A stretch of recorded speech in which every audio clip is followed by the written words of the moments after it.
नमस्कार, मी एम काझी. आजच्या लेक्चरमध्ये आपण व्यवस्थापनातील उदयोन्मुख समस्या या टॉपिकवरती चर्चा करणार आहोत. उदयोन्मुख समस्यामध्ये दोन प्रकारच्या समस्या पडतात. त्याच्या आधी थोडक्यात आपण संकल्पना बघूया.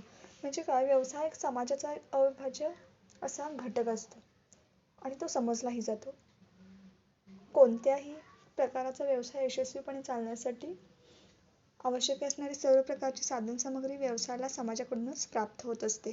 तसेच व्यवसायाद्वारे उत्पादित वस्तू अथवा सेवा यांचा अंतिम उपयोगकर्ता हा समाजच असतो. कोणत्याही व्यवसायाचे व्यवस्थापन करताना व्यवसायाचे समाजावर असणारे जे डिपेंडेंटपणा आहे तो विसरून कधी आपल्याला चालणार नाही. केवळ नफा प्राप्तीसाठी अथवा मालकांच्या संपत्तीमध्ये वाढ करणे या उद्देशाने व्यवसाय कार्य करू लागल्यास असे व्यवसाय सामाजिक व नैतिक बंधने झुगारून देऊ शकतात. अर्थातच कालांतराने जर आपण अशा सामाजिक व नैतिक बंधने झुगारून जर व्यवसायाचा विचार केला तर ते काही इफेक्टिव्ह ठरत नाही. ठीक आहे. तर परिणामी व्यवसायाचे अस्तित्व काय होतं की संपुष्टात येऊ शकतं आणि अलीकडच्या काळामध्ये पर्यावरण संरक्षण किंवा सार्वजनिक आरोग्य, व्यक्ती स्वातंत्र्य, खाजगीपणा असेल, जपण्याचे हक्क असेल, समाज प्राप्ती असेल, व्यवसायाचे उत्तरदायित्व असेल, सामाजिक आणि नैतिक मूल्यांचे पालन असेल, यांच्याबाबत समाजात मोठ्या प्रमाणात जागृती होत आहे. आणि कायदेशीर दृष्टिकोनातून आज व्यवसायाने आपल्या कृतीचा एक सामाजिक आणि नैतिक पर्यावरण दृष्टिकोनातून विचार करणे आवश्यक असं बनलेलं आहे. आता सामाजिक समस्या काय ते आपण पहिल्यांदा बघूयात आणि त्याच्यानंतर काय करूयात की नैतिक समस्या काय त्याचा आपण अभ्यास करूयात. तर सामाजिक समस्या म्हणजे काय, तर व्यवसाय कार्यरत असणाऱ्या किंवा व्यवसायात कार्यरत असणाऱ्या पर्यावरणातील घटकातील एक प्रमुख पर्यावरणीय घटक म्हणजे व्यवसायाचे सामाजिक पर्यावरण होय. व्यवसाय आणि समाज यांचे परस्परांशी असणारे नाते हे विभिन्न आणि गुंतागुंतीचे असते. कोणताही व्यवसाय हा रूढार्थाने व्यापक सामाजिक संरचनेतील एक छोटासा घटक म्हणूनच कार्यरत असतो. मागील काही वर्षात जर आपण बघितलं तर जगभरातील अनेक व्यवसायात उद्भवलेल्या अरिष्टामागे त्यांनी सामाजिक हिताचा केलेला अव्हेर व्यवसायाच्या फायद्यासाठी किंवा सामाजिक हितासाठी दुर्लक्षित हा एक प्रमुख घटक राहिला आहे. आजच्या काळात जर समाजाचं पर्यावरण संरक्षण आणि ग्राहक संरक्षण तसेच मानवी अधिकार यांच्याप्रती असणारी जागृती तसेच व्यवसायाचे समाजाप्रती असणारे दायित्व निश्चित करणारे अनेक कायदे आहेत. मग त्याच्यामध्ये नियम निर्मित आहेत. व्यवसायाला समाजाच्या व्यवसायाकडून असणाऱ्या अपेक्षाबद्दल जागरूक संवेदनशीलता या सगळ्या गोष्टी याच्यामध्ये आहेत आणि आपल्याला या विसरून चालणार नाहीयेत. त्याचा जर पुढचा विचार केला तर सामाजिक समस्येमध्ये पहिला मुद्दा जो येतो तो रोजगारातील भेदभाव.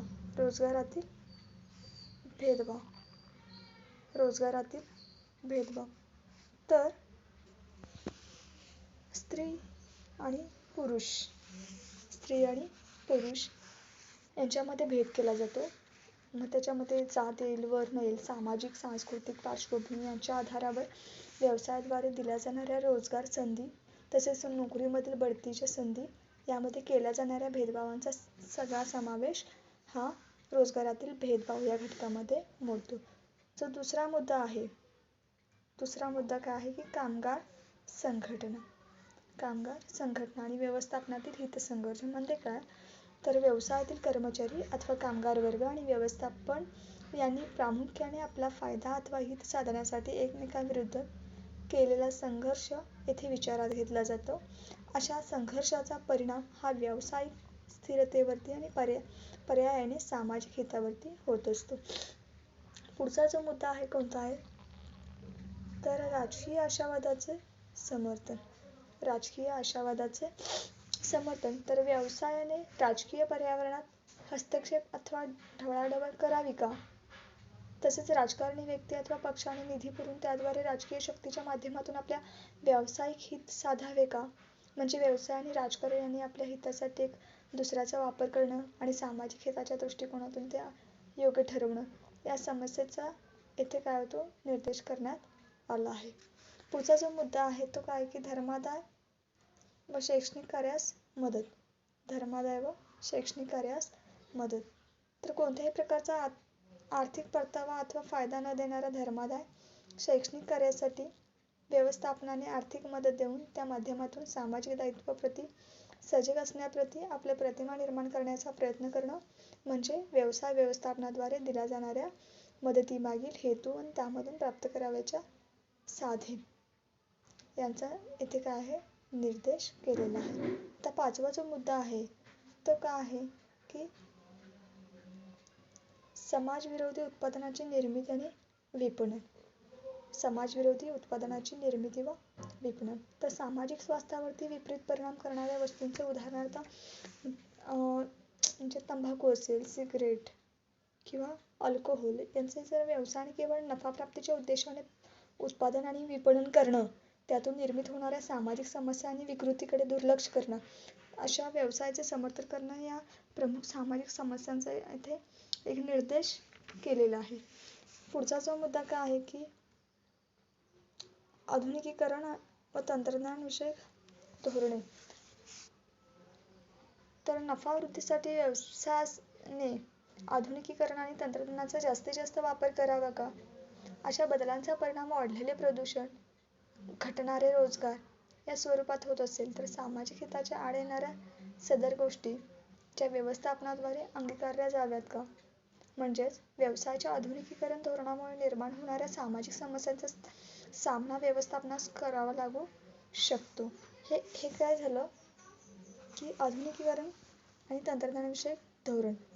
ठीक आहे. आता पुढचा जो मुद्दा काय आहे की व्यवस्थापनातील नैतिक समस्या आणि नैतिक समस्येच्या आधी त्यांचे स्तर दिलेले आहेत. तर नैतिक समस्या म्हणजेच काय? तर नैतिक तत्वाचे रक्षण करणं आणि अशा तत्वांना त्यासंबंधीच्या निर्णयांना नैतिक अधिष्ठान प्राप्त होण्यासाठी प्रयत्न करणं म्हणजे त्याला नैतिकता आपण म्हणू शकतो. ठीक आहे. तर व्यवस्थापनातील नैतिक समस्यांचे स्तर आणि जर पातळ्यांचा विचार केला तर पहिला येतो तो वैयक्तिक स्तर. वैयक्तिक स्तर म्हणजेच काय की व्यवसायातील दैनंदिन स्वरूपातील जे कामकाज आहेत, संबंधित येणाऱ्या व्यक्तींना देवाच्या वागणुकीसंदर्भात जे मुद्दे आहेत, या वैयक्तिक स्तरावरती ते विचारात घेतले जातात. पुढचा जो मुद्दा आहे की व्यवसाय स्तर किंवा संघटनांचा स्तर. तर व्यवसाय आणि व्यवसायाशी संबंधित भागधारक असे ग्राहक, पुरवठादार, शासन, भागधारक असतील यांच्यातील व्यवहार आणि संबंधातून उद्भवणारे नैतिक मुद्दे किंवा समस्यांचा अभ्यास जो आहे तो या स्तरावरती केला जातो. आता संघटनेचा स्तर म्हणजेच काय की व्यवसाय संघटना आणि संघटनेतील कर्मचारी यांच्यातील संबंध तसेच त्यांच्यातील परस्पर संबंधी असणारे अधिकार आणि कर्तव्य यांचा या स्तरावरती विचार केला जातो. तर पुढचा जो मुद्दा आहे की सामाजिक स्तर.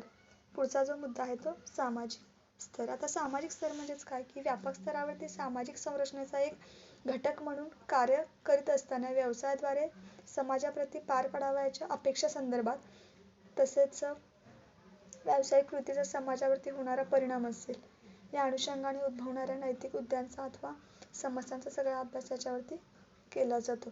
तर जागतिक स्तर. जागतिक स्तर सगळ्यात लास्ट मुद्दा. जागतिक स्तर म्हणजेच काय की जागतिक स्तरावरती कार्य करत असताना उद्भवणाऱ्या अनेक विषयासंदर्भात मानवी मूल्यांची जपणूक केली जाते. व्यापार, आर्थिक नीती असेल, पर्यावरण संरक्षण असेल, या सगळ्या बाबी काय केल्या जातात व्यवसायाद्वारे अपेक्षित प्रक्रियासंदर्भात उद्भवणाऱ्या नैतिक मुद्द्यांचा या स्तरावरती विचार केला जातो. आता व्यवस्थापनातील विविध स्तरांचे जर नैतिक समस्या या प्रामुख्याने व्यवस्थापन आणि व्यवसायाशी जर निगडीत विविध घटक जसे मग जर आपण विचार केला तर समभागधारक असतील किंवा ग्राहक, पुरवठादार असेल, कर्मचारी असेल, स्पर्धक असतील, कायदा असेल किंवा शासन असेल, व्यवसाय संबंधित उद्देश असतील, हितसंबंध या संघर्षातून निर्माण होत असतात आणि व्यवसाय व्यवस्थापनात उद्भवणाऱ्या ज्या नैतिक समस्या आहेत त्या आपण पुढील लेक्चरमध्ये आपण बघणार आहोत की नैतिक समस्या नेमक्या काय असू शकतात. आजच्या लेक्चरमध्ये आपण काय काय बघितलं तर व्यवसायामध्ये जे उद्योन्मुख समस्या आपण ज्या बघितल्या त्याच्यामध्ये सामाजिक समस्यामध्ये येणारे जे पॉईंट आहेत मग ते रोजगारातील भेदभाव असेल, स्त्री रोजगाराला रेट वेगळा असतो, पुरुष रोजगारांच्यासाठी रेट जो आहे तो वेगळा असतो, जे कामाचं वेटेज पण तसं असतं. सोडा ती गोष्ट जर आपण सोडली तर काय आहे की थोडक्यात रोजगारातील भेदभाव हा देखील एक भाग ठरू शकतो. कामगार संघटना आणि व्यवस्थापनातील संघर्ष हे एक चॅलेंजेस आहे. आणि राजकीय आशावादाचं समर्थन आहे. धर्मादाय व शैक्षणिक कार्यास मदत असेल. समाजविरोधी उत्पादनाची निर्मिती आणि विपणन असेल. आधुनिकीकरण व तंत्रज्ञानविषयक धोरणे असतील. व्यवस्थापनातील नैतिक समस्या असतील. व्यवस्थापनातील नैतिक समस्यांचं तर आपण बघितलं. मग त्याच्यामध्ये वैयक्तिक स्तर येतं, व्यावसायिक स्तर येतं, संघटनेचं स्तर येतं, सामाजिक स्तर येतं आणि जागतिक स्तर येतं. आजच्या लेक्चरमध्ये आपण इथेच थांबूयात आणि नेक्स्ट लेक्चरमध्ये आपण व्यवसायाच्या ज्या नैतिक समस्या आहेत त्याचा आपण पूर्णपणे अभ्यास करणार आहोत. थँक्यू.